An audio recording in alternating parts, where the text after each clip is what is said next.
Hoje nós estamos encerrando uma campanha de 40 dias, onde nós usamos o material de um livro chamado Uma Vida com Propósitos.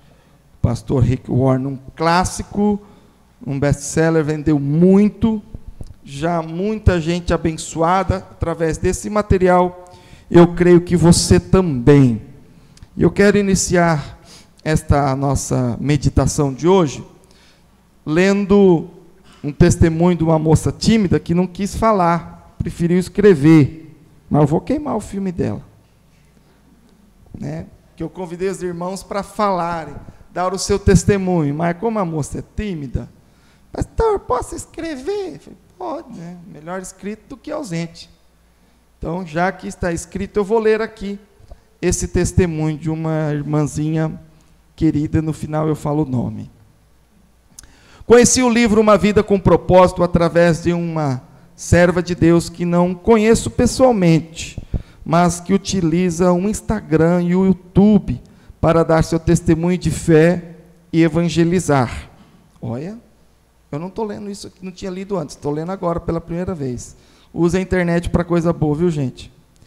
Quando ela compartilhou sua leitura com os seus seguidores, senti que precisava lê-lo, pois eu procurava por respostas.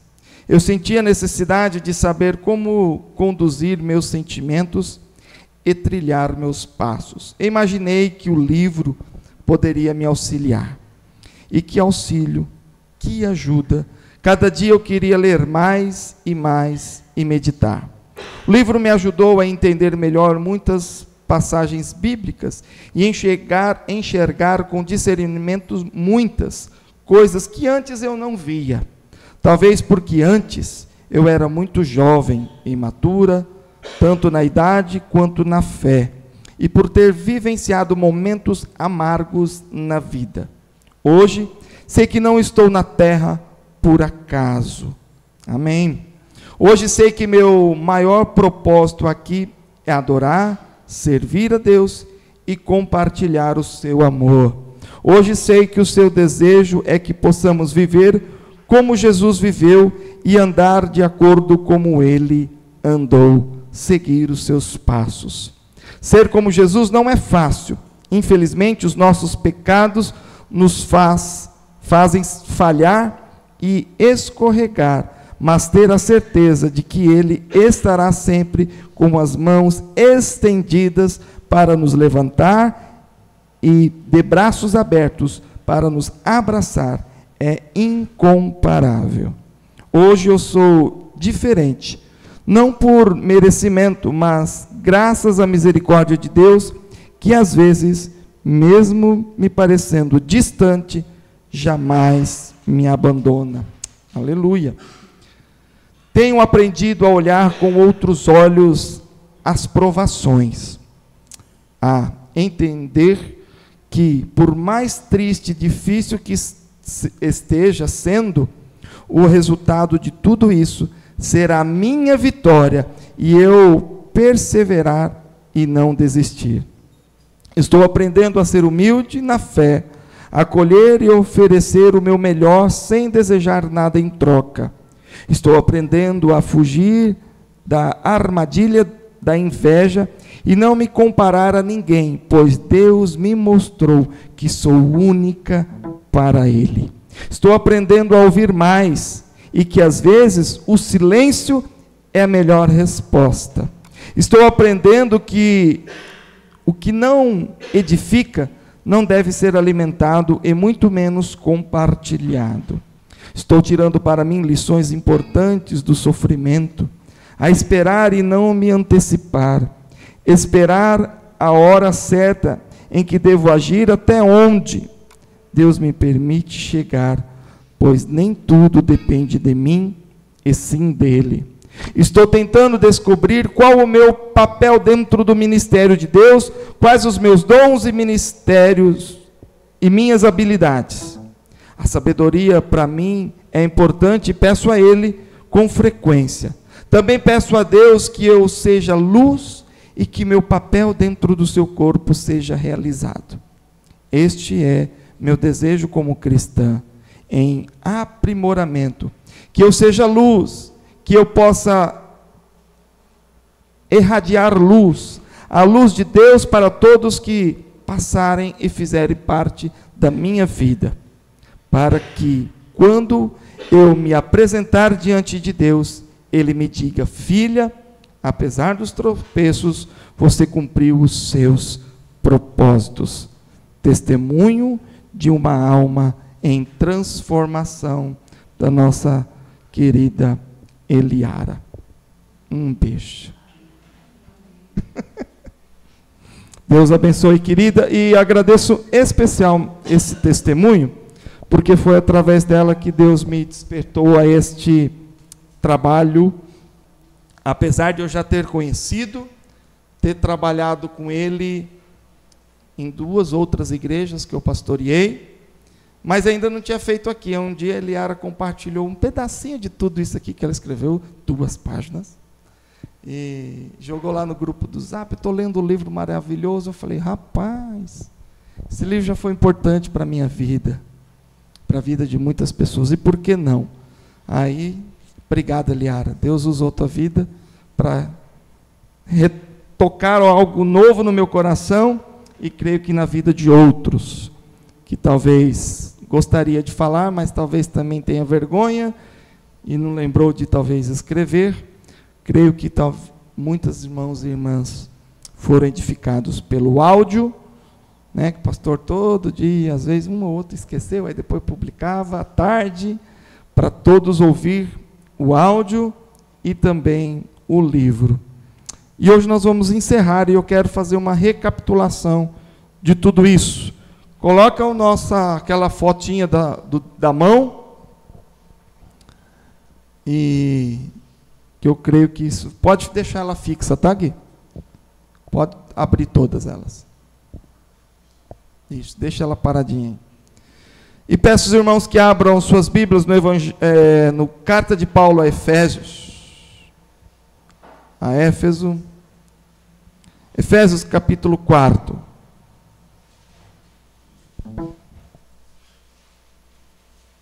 Não, Efésios 1, verso 4, perdão. Efésios 1, 4.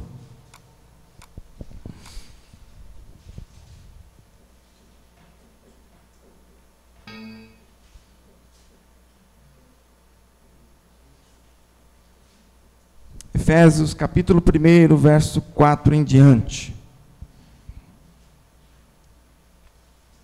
Assim como nos escolheu nele antes da fundação do mundo, para sermos santos e irrepreensíveis perante ele, e em amor nos predestinou para ele, para a adoção de filhos por meio de Jesus Cristo, segundo o beneplácito da sua vontade, para louvor da glória de sua graça, que ele nos concedeu gratuitamente no amado, no qual temos a redenção pelo seu sangue e remissão dos pecados, segundo a riqueza da sua graça, que Deus derramou abundantemente sobre nós em toda a sabedoria e prudência, desvendando-nos o mistério da sua vontade, segundo o seu beneplácito que propusera em Cristo, de fazer convergir nele, na dispensação da plenitude dos tempos, todas as coisas, tanto as do céu como as da terra.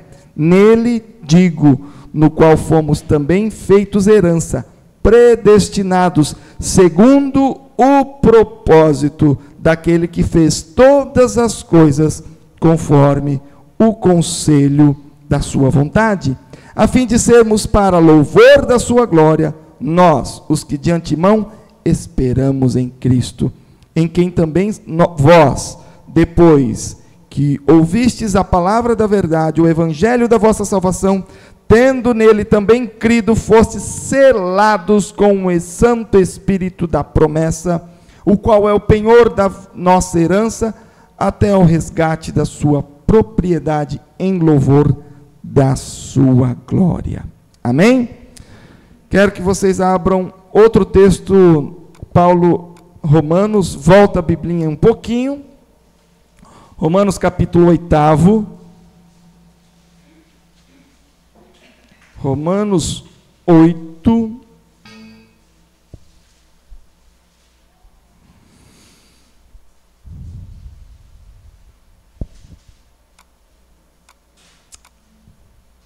28 a 30.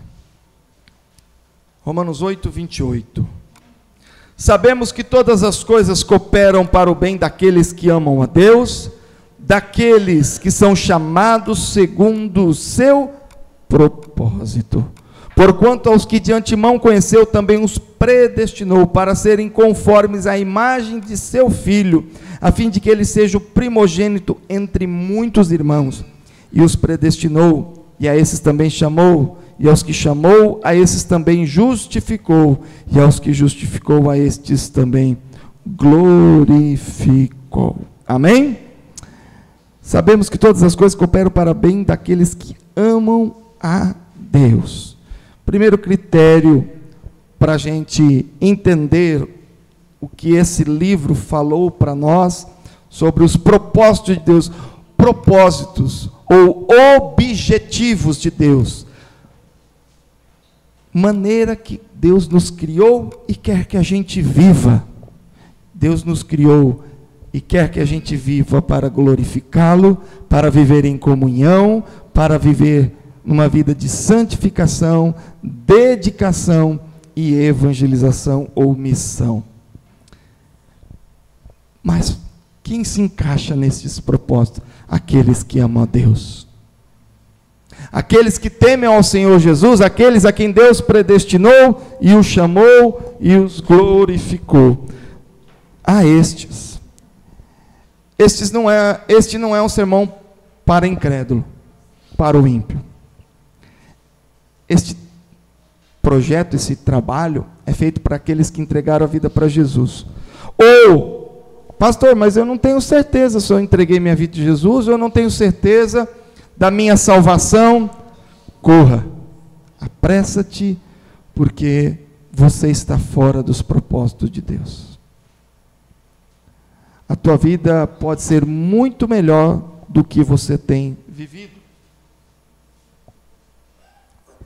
Quando nós estamos longe de Deus, nós estamos longe do propósito da nossa criação. Deus nos criou para que vivamos com Ele, conforme o seu propósito, antes da fundação do mundo. E aqui no texto de Efésios, capítulo 1, diz aqui, louvor, adoração, diz santificação, diz bênçãos para aqueles que estão em Cristo Jesus. O livro, esse material, Uma Vida com Propósito, tem o objetivo de nos levar ao encontro com o desejo de Deus para as nossas vidas. O que é o desejo? O que é o propósito? É o que está no coração de Deus. O que estava no coração de Deus quando falou, eu vou criar esse Zé bonitinho aqui, esse Antônio das Quinquira. Eu vou criar esse fulano, essa fulana. Por que eu vou criar isso? Para quê? Para arranjar dor de cabeça, porque vai pecar, vai me atrapalhar. Não. Deus não criou a gente para pecar, Deus criou a gente para se relacionar com Ele. Ter uma glorificação e ter comunhão com Deus Pai. Essa comunhão não é só entre a igreja, mas com Deus. Nós temos que voltar aos propósitos de Deus. Adão, infelizmente, fugiu dos propósitos de Deus. Fugiu, escapou, se desviou. Mas Deus não deixou de amá-lo. O que Deus planejou para que as nossas vidas realmente tivessem sentido. Irmãos, como o mundo procura sentido para a vida? As pessoas procuram sentido. Por que eu vivo? Por que eu existo? Porque eu nasci nessa família? Porque eu estou nesse país? Porque eu nasci nesta cidade? Porque eu tenho este nome? Porque eu estou passando pelo que eu estou passando? Muitos porquês. Volta para Cristo, que Ele te responderá. E aí vem as infelicidades, as tristezas. E tudo isso porque não há salvação. Porque não há salvação fora de Cristo, e fora de Cristo não há sentido da vida. As pessoas querem encontrar sentido da vida em fazer um trabalho bem feito, em fazer uma ação social bem feita, até uma bela carreira, uma bela família, tudo isso é legal, mas não traz sentido à vida. Ontem eu assisti num filme, uma folguinha com a família, e assisti um filme antigo de comédia com as crianças, O Mentiroso, lembra desse filme? E tem uma cena engraçada, em que o comediante lá principal sempre estava passando, indo para o seu trabalho, e um mendigo pedindo dinheiro para ele, ele nunca dava nada. Mas um dia ele, por causa lá do pedido do filho, que eu quero que meu pai nunca mais minta, porque sempre mentia, enrolava a mãe, enrolava o filho. Só que isso mudou a história do filme. E um dia ele saiu correndo para encontrar o filho, porque não queria mais mentir para o filho. O desejo do filho se concretizou. E ele passou na frente daquele mendigo de novo. E diante da correria, o mendigo pediu dinheiro para ele, ele não conseguia mais dizer não. Porque o filho pediu para nunca mais o pai mentir, e o filho, isso aconteceu no filme, né? Na mágica do cinema. E aí ele arrancou do bolso tudo que ele tinha, assim, na correria, jogou para o mendigo e falou assim: pode pegar meu dinheiro, mas saiba disso, isso não vai trazer alegria para você. Um filme qualquer. Jogou o dinheiro na mão do mendigo assim, porque o mendigo, me dá uma esmola, ele não ia mentir, dizer que não tinha, porque tinha. E aí pegou o dinheiro do bolso, tudo que estava assim amassado, jogou no peito do mendigo e falou: pega aí, mas isso não vai te dar alegria. Olha só. Tudo que o mendigo quer é o quê? Dinheiro. Lógico que isso vai me dar alegria. Não, não vai. É o que o mundo quer, encontrar alegria nas coisas, mas a verdadeira alegria vem de fazer e cumprir os propósitos de Deus. Estar fora da vontade de Deus é estar longe de Deus. Então, começo fazendo o primeiro convite: encontre-se com Deus.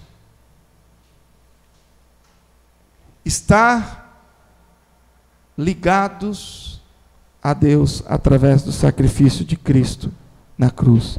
Fizemos aí anúncio do culto da ressurreição da Páscoa. E a gente fala, né? O verdadeiro sentido do Natal, o verdadeiro sentido da Páscoa não é o ovinho de chocolate. Então qual é? Você sabe? Ah, é Jesus. Jesus o quê? O que ele fez? Ah, ele morreu lá na cruz, né, tadinho? Tadinho não existe tadinho para Jesus. Ele morreu porque ele planejou morrer, ele cumpriu o seu propósito aqui na terra e ressuscitou para nos dar vida, vida em abundância e nos ser o primeiro da ressurreição. Irmãos, Deus cumpriu o propósito dele em Cristo, Cristo foi obediente, cumpriu sua missão e quer que nós cumpramos também. Mas para a gente cumprir, a gente tem que entender o projeto da cruz e viver com Cristo. E assim nós vamos nos encontrando. O primeiro critério de viver Cristo verdadeiramente é a glorificar a Deus. Eu reconhecer que Ele me salvou e eu dou glória a Deus, eu agradeço a Deus, eu quero honrar a Deus. Sempre exemplifico isso com um troféu que a gente encontra aí no esporte. Você vai aí fazer algum esporte e vem uma plaquinha ou algum detalhe no troféu, na medalha, escrito honra ao mérito. Certo? Nas medalhas, no troféu tem isso. Dar honra a quem tem mérito. Isso é honrar a Deus. Ele é o único digno, o único merecedor, só Ele tem um mérito de tudo que é bom. Você tem uma família boa? Dá o mérito a Deus, porque Ele te proporcionou isso. Você tem saúde? Glorifica a Deus, porque foi Ele que te deu isso. Toda a honra é dada a Ele. Nossa, mas olha só, fiz uma cirurgia, foi uma bênção. Glorifica a Deus, porque senão você podia ter ficado lá. Toda glória a Deus. Então, isso é glorificar a Deus. Alegrar e dar honra somente a Ele. Só entende isso quem tem Deus no coração. Eu não posso começar a falar dos propósitos de Deus para a sua vida se você não tem Deus contigo. Você não se rendeu a Ele. Isso não vai ter sentido para você. Eu vou dar glória a quem não pertence à minha vida. Por isso eu relembro. Viva intensamente a Deus e glorifique a Ele. E Deus quer que nós, então, honremos, possamos dar glória, louvor e adoração. E isso em espírito e verdade. Não é de cerimônia. O texto do profeta Oséias é fabuloso porque diz que Deus está cansado das ofertas, do sacrifício de animais, do sangue no altar. Estou cansado disso porque isso virou hipocrisia, virou comércio. Esse negócio não está certo. Vocês não estão fazendo isso de coração. Não é verdadeiro. E o nosso culto hoje é verdadeiro? Deus procura adoradores que o adoram em espírito e em verdade. Você entrega seu dízimo por necessidade do culto, do templo, da igreja? Amém. Mas isso faz parte da tua adoração? Ótimo. Você vem ao culto porque jovem, filho, porque papai e mamãe mandou? É bom porque você veio. Mas é melhor ainda se você vier por amor a Deus. Você adulto vem porque o marido mandou, porque a mulher foi, senão vai ficar chato, não o pastor cutuca, não vai ficar bem. Meu professor da escola dominical vai me cobrar depois. Cadê que eu não vim na igreja, na escola dominical? É por causa da cobrança? Não, tem que fazer isso de todo o coração. Eu não sei ficar em casa num domingo. Nas minhas férias eu vou para a igreja. Não para pregar, mas para ouvir. Porque eu quero estar ouvindo a palavra e louvando ao Senhor. Segundo assunto, glória e comunhão. Eu não quero me alongar hoje. Primeira epístola de João, irmãos, encontre sua alegria louvando a Deus. Primeira epístola de João, 4, 7.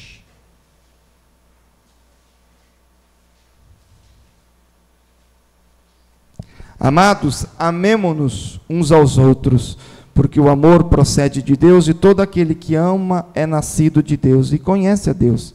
Aquele que não ama não conhece a Deus, pois Deus é amor. Nisto se manifestou o amor de Deus em nós, em haver Deus enviado o seu Filho unigênito ao mundo para vivermos por meio dele. Nisto consiste o amor, não em que nós tenhamos amado a Deus, mas em que Ele nos amou e enviou o seu Filho como propiciação pelos nossos pecados. Amados, se Deus de tal maneira nos amou, devemos nós também amar uns aos outros. Amém? Esse é um texto muito bom, porque nos coloca em amor, mas um amor de resposta a Deus.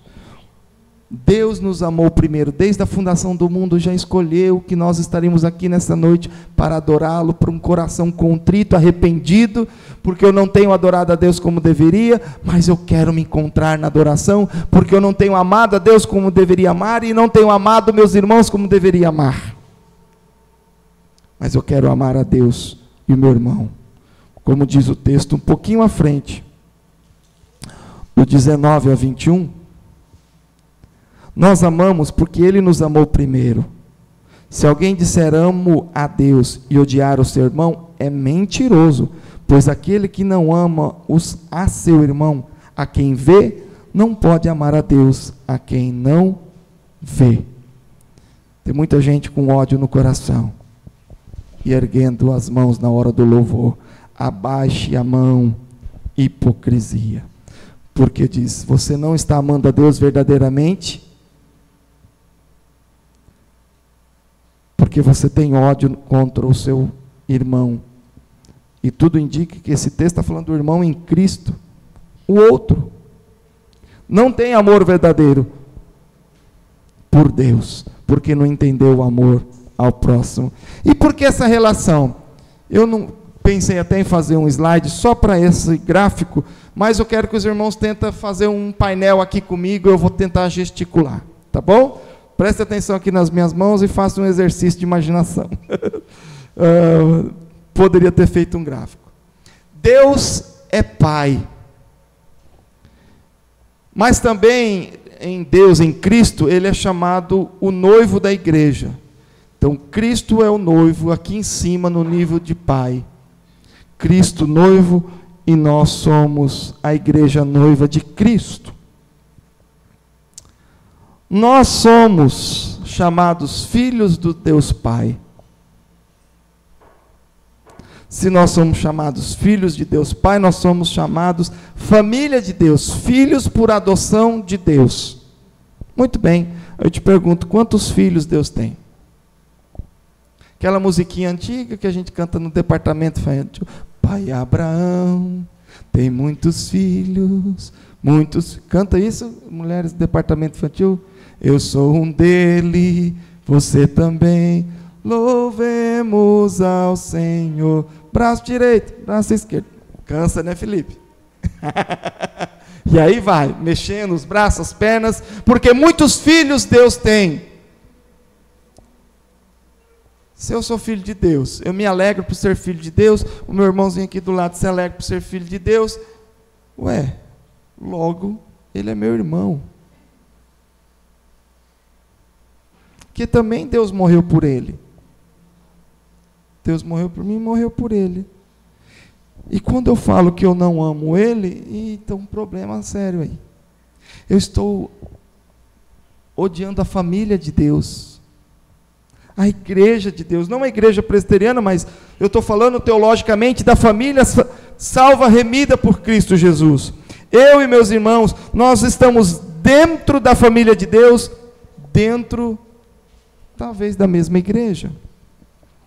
Então eu não posso odiar o meu irmão, porque isso prova que o meu amor a Deus é falso. Eu amo você, meu irmão, porque nós somos filhos do mesmo Pai Celestial, remidos por Cristo Jesus. Amém? Não posso excluir participar da comunidade dos santos, pois eu sou filho de Deus, e Deus tem muitos filhos, tendo, portanto, muitos irmãos, e por isso devo amá-los. Peço a Deus que nos ensine a amar mais. O Senhor Jesus resumiu todo o mandamento em amar a Deus sobre todas as coisas. A adoração, um relacionamento vertical com Deus, mas também horizontal, amar o próximo como a ti mesmo. Você se ama tanto, se embeleza tanto, maqueia, põe roupa bonita, que você tem esse mesmo sentimento para com o teu irmão. Isso é encontrar o propósito. Quando nós não amamos, nós estamos fora do propósito. Vem tristeza, amargura, angústia, dissabor, conflito, contenda, né? Litígios e outras coisas. Terceiro, santificação. Deus é santo e deseja que vivamos em santidade. Levítico 20, 26. Que santidade é essa? Santidade é simples de explicar, porque a palavra santo quer dizer separado. Como assim separado, pastor? É fácil também. Lembra de alguns textos do Antigo Testamento, em que, por exemplo, aqueles dos utensílios, no livro de Daniel, quem estudou comigo aqui nas quartas-feiras, uma vez, a Babilônia invadiu a terra de Israel, Jerusalém, de lá roubou todos os utensílios e levou para a Babilônia. Chegou lá, teve uma grande farra, uma festa, e alguém lembrou, está faltando vasilha para festa, para fazer a bagunça, e vamos tomar vinho, festa aquela. Tem umas garrafas ali, uns jarros, umas taças, que buscaram lá dos hebreus, vamos usar para bagunça. Usar as coisas santas, consagradas, separadas para usar no templo, para uma festa pagã. E aí foi quando, o que aconteceu? Deus faz uma aparição, descrevendo um texto, na parede. E todos ficaram perplexos com aquilo. Irmãos, Deus queria que no templo antigo houvesse sacrifício de animais. Animais puros, sem mancha, sem mácula, sem um defeito no pelo, sem um defeito num osso quebrado. Por que essas exigências? Porque isso se referia ao Cordeiro de Deus, santo, puro, perfeito. Agora o padrão de santo, puro, perfeito está com Cristo. Santo, puro, perfeito, separado para a obra de Deus. Você viu Cristo fazendo alguma outra coisa que não fosse o que Deus lhe chamou? Isso é santidade. Quando você estiver fazendo alguma coisa, você pergunta para Deus: Deus me chamou para fazer isso? O que eu estou fazendo aqui na terra? Não é pergunta do livro? Eu te pergunto, o que você está fazendo? O que você tem feito? Deus te chamou para fazer isso na terra? Se você chegar à conclusão que não, parabéns. Santifique-se, separa, porque esse utensílio, você foi chamado para ser santo, separado por Deus. Você não deve se misturar com estas coisas. Nós fomos chamados para um pastor, e daí? E daí que a nossa alegria é de ser santo. Não o santo canonizado. Esse é um outro assunto para um outro dia. Mas eu quero dizer no texto específico de ser uma pessoa santa, separado das coisas pecaminosas. Isso é santificação. E Deus fez isso por nós na cruz. A obra de Cristo na cruz, porque o sangue de Jesus Cristo nos purifica de todo o pecado, santifica, justifica. Você não é mais condenado, agora você é santificado. E o que eu devo fazer agora que Cristo me santificou? Mantenha-se o máximo possível longe do pecado, agradando a Deus. Eu vou adorar a Deus, vivendo em santificação, cumprindo o meu chamado. Deus não quer que a gente viva em estado pecaminoso, mesmo a gente tendo esse defeitinho de fábrica. Em pecado me concebeu minha mãe. Mas nós devemos viver em santidade, porque Deus assim quer que a gente viva. Isso agrada a Deus, isso faz bem para nós. Faz bem. Viver em santidade faz bem para a edificação da igreja, para a pregação do evangelho, porque dá autoridade, testemunho, mas faz bem. Fugir do pecado, fugir dos vícios, fugir da prostituição, do adultério. Tem muita gente que acha que as coisas erradas são gostosas. Talvez num momento de juventude, num momento de excitação, de êxtase, mas as consequências são duas, tanto terrenas quanto espirituais e eternas. Todo tipo de pecado, ele traz ofensa a Deus e ao meu próximo. Quando eu ofendo alguém com um xingamento, ao mesmo tempo eu ofendo essa pessoa, ela se magoa, mas Deus lá está recebendo isso como uma ofensa, porque Ele não quer que haja esse atrito. Isso desagrada. Olha lá os meus filhos, um brigando com o outro, um xingando com o outro. Ai, como isso é doído. Você que é pai e mãe, vê dois filhos se brigando, se xingando. É gostoso, pai e mãe? Será que Deus se agrada de ver os filhos e o irmão também assim? Não é por aí. Então isso é ofensa a Deus. Viver em santidade, uma pessoa se destruindo no crack, aquele corpo bonito, né? Aquela juventude que poderia estar fazendo tanta coisa boa, trabalhando, estudando, está se destruindo. Deus fala: eu não te criei para isso, menino. Deus põe até, acho que a mão na cabeça assim. Será que Deus é careca, né? Acho que é mais bonito careca, né? Oh Deus, será? Eu queria que Jesus fosse careca. Porque chegar lá no céu e ia falar para os outros: ih, Ru, tá vendo? Zoou de mim, vai. Eu torço para Jesus chegar no céu e ver ele careca. É a minha oração, posso ter esse desejo? É meu pedido, meu desejo. Os outros lá, né, esse negócio de ser referência na rua, onde é lá do lado do careca? Não aguento mais esse negócio. Vai ver, chegar lá no céu, você vai ver Jesus careca. Rapaz, respeita o homem.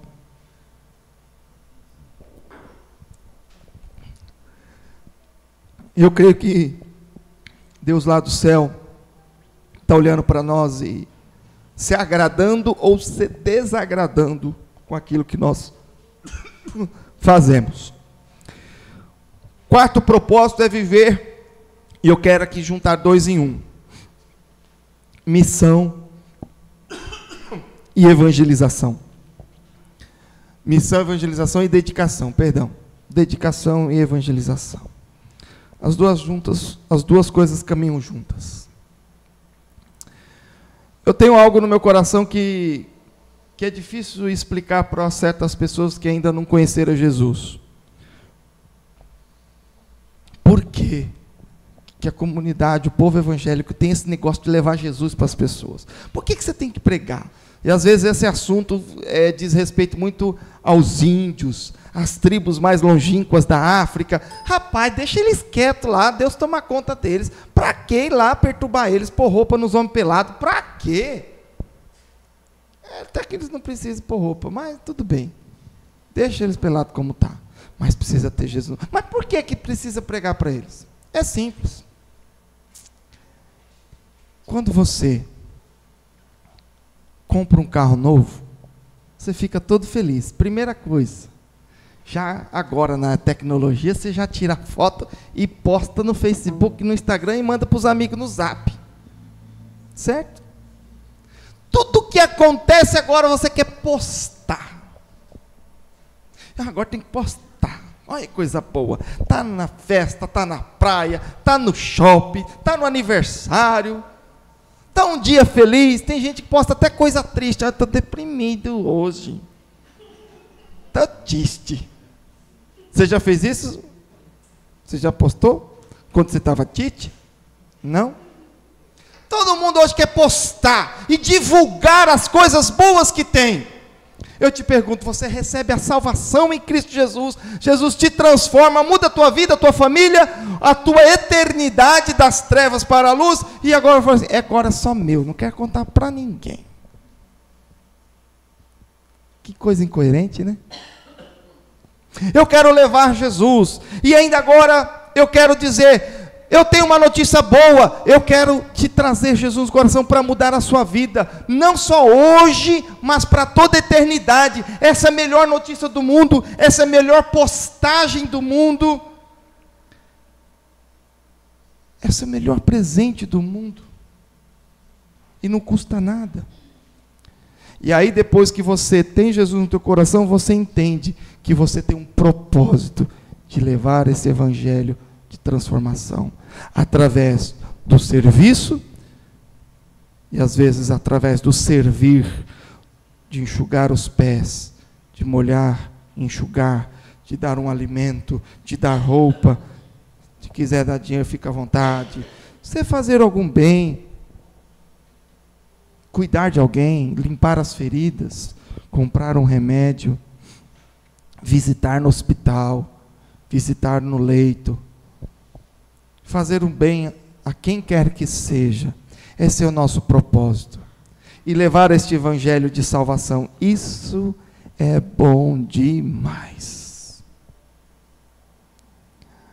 Servir a Deus de uma maneira integral como pastor, gente, vocês não sabem como é bom. Tem umas dor de cabeça também que, olha, às vezes tira o sono, mas eu vou dizer que eu tenho muito mais alegria, porque quando eu sirvo a Deus e dou a minha vida por amor de alguém, eu fico feliz, me enche de alegria, eu posso dizer até como um êxtase. Eu acredito que qualquer time de futebol que ganha um campeonato é bonito demais, e fica e comemora e tá, mas no outro dia acabou. O que sobra de um campeonato no dia seguinte? Nada. Agora, quando eu prego e eu vejo alguém chorando, se arrependendo dos seus pecados, transformando a sua vida de trevas por uma vida de luz, esse negócio nunca mais acaba, porque agora ele vai viver uma eternidade com Cristo. Isso fez a diferença para ele, para toda a eternidade. Isso é bom demais. Essa pessoa depois vai levar Jesus para o outro, e esse negócio vira uma rede bonita assim, ó, de expansão. Falar do amor de Jesus, levar o amor de Jesus, levar a salvação de Cristo Jesus, é uma coisa que não tem fim. É uma mensagem e um efeito eterno. E isso é maravilhoso. Mudar famílias, restaurar casamentos, tirar gente do vício das drogas. Graças a Deus eu já participei desse processo, levando alguns até para a internação e sendo restaurados. Outros também fugir da internação e não deu mais nada. Mas eu fiz a minha parte. Que bom poder ajudar e abençoar a vida de algumas pessoas de maneira, influenciar uma pessoa de uma maneira eterna. Influenciar as pessoas de maneira eterna. Eu creio que quando você faz isso, você ajuda a salvar uma pessoa, porque quem salva é Cristo, mas a sua alegria é impressionante. Talvez você não tenha um chamado, e não necessariamente precise ter, para ser um missionário de tempo integral, em algum lugar do mundo, ou aqui mesmo no Brasil, não importa, mas hoje pela manhã na escola dominical nós falamos sobre missões, aqui mesmo, em casa, no trabalho, na fila do banco, no seu lugar de trabalho, onde alguém vai à sua mesa para conversar contigo e começa a chorar. E aí? Eu tive uma experiência dessa de trabalho, trabalhando uma vez no shopping, numa lanchonete, e eu era subgerente da lanchonete, e tinha o nosso chapeiro, e o nosso chapeiro do lanche lá, de repente começou a chorar, saiu da chapa e foi para o escritório. Eu falei, cadê o Alex? Cadê o Alex? Não sei, Leandro, não sei. Subiu para o escritório, rapaz, e no shopping, um chapeiro fugir da chapa, é adrenalina toda. E eu corri lá no escritório, estava ele chorando. Falei, Alex, o que aconteceu, filho? Não, é que agora eu estou muito triste hoje, porque minha mãe nos abandonou, fugiu para o Japão. E quando nós ficamos sabendo, ela já estava no avião. Um jovem de 19 anos, mais ou menos. Falei, e agora? Eu não tenho como trazer tua mãe de volta, não. Mas eu quero orar com você. Que Deus te conforte, te dê sabedoria para o que fazer agora. Eu não tenho a mínima ideia que você vai fazer. Tua mãe fugiu. Arranjou um outro marido e sumiu do pedaço. Largou ele com o pai dele e com os irmãos. Falei, o que eu possa te orar? E o que você precisar de mim, nós estamos aqui. E orei com o Alex, orei. Ele acalmou o coração e depois voltou para o serviço. Naquele dia eu não estava sendo gerente do Alex. Eu estava sendo o Leandro lá da igreja. O filho de Jesus Cristo. Você já teve alguma oportunidade dessa? É nesse momento que Deus está falando para você levar o evangelho dele e mudar um coração. Uma vez na escola, no colegial, essa cena da lanchonete, eu já tinha terminado o colegial, mas ainda antes no colegial, um amigo meu, foi a primeira pessoa que eu levei a Cristo, na minha ainda adolescência de colegial. Um amigo onde a gente, todo intervalo do colégio, a gente cantava, lia a Bíblia, falava alguma coisa, e Deus ali já estava me moldando o coração. E eu me incomodava, eu falava, Deus, mas até hoje eu não falei de Jesus, ninguém se converteu. Gente, olha só, e o meu coração se irritava, porque eu nunca tinha levado ninguém a Jesus. Aí um dia, no intervalo da escola, esse meu amigo de classe, entregou a vida dele para Jesus. Você não sabe como aquilo fez bem para mim. Uma vida foi para o céu. E eu estava todo feliz, porque eu consegui falar de Jesus para alguém, e aquele aceitou Jesus. Você não sabe como aquilo foi bom para mim, mas parece que saiu assim uma armadura das minhas costas. Blá, blá, blá. Essa era a minha alegria.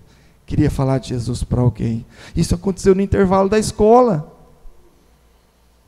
Você entende que quer ser missionário? Tudo bem que depois Jesus falou comigo para eu ser pastor, mas é uma outra história. Mas são cenas do dia a dia. E isso nos traz alegria. Está faltando alegria na tua vida, na tua casa? Está faltando, na verdade, é cumprir os propósitos de Deus. Amar o marido, amar a esposa, porque é a mesma coisa de amar o próximo. E eu sempre falo nos eventos de casais, né? Tem um vídeo meu, quando eu estava fazendo mais vídeos, que o marido e a esposa é o próximo, mais próximo entre todos os próximos. Correto? O marido e a esposa é o próximo, mais próximo do que todos os próximos. Então, quando você pensar em amar ao próximo, pense primeiro em amar o marido e a esposa, porque você tem que começar isso em casa, e edificar o seu lar. Aí já começa a transformar a casa. Aí os filhos veem o testemunho do pai e a mãe. Olha, o pai está beijando a mãe. O que é isso? Namoradinho. Aí os filhos vão achar engraçado, porque nunca viu o pai beijando a mãe. Mas naquele dia viu. Uia só, está mudando alguma coisa aqui. Não é verdade? Irmãos, eu quero orar para que nós possamos encontrar a razão de viver. Passa por aí. A razão de viver é a razão de estar junto com Cristo. Cristo é nossa razão de viver. Nós estamos aqui por Ele, para Ele. Porque dele, por Ele e para Ele são todas as coisas. O texto de Romanos nos fala que todas as coisas cooperam para o bem daqueles que amam a Deus. As coisas estão dando errado na tua vida? É porque está faltando um elemento fundamental. Jesus Cristo, porque todas as coisas cooperam para o bem daqueles que amam a Deus. Para aqueles que não amam a Deus, nem tudo vai cooperar, as coisas não vão convergir, as coisas vão se dispersar, e pode dar algumas coisas bem mais errado do que poderia. Pastor, mas depois que eu entregar minha vida para Jesus, nada mais vai dar errado? Vai ser tudo florido, colorido, bonito? É nada. Vai continuar dando muita coisa errada. Ué, então qual a vantagem? Como diz nós na brincadeira, né? Que vantagem Maria leva nisso? Acontece, como diz o Salmo, né? Atravessar o vale da sombra e da morte, porque tu estás comigo. Eu te pergunto, você pode passar pelo vale da sombra da morte muitas vezes na vida, mas eu te pergunto, você quer passar com Jesus ou sem Jesus?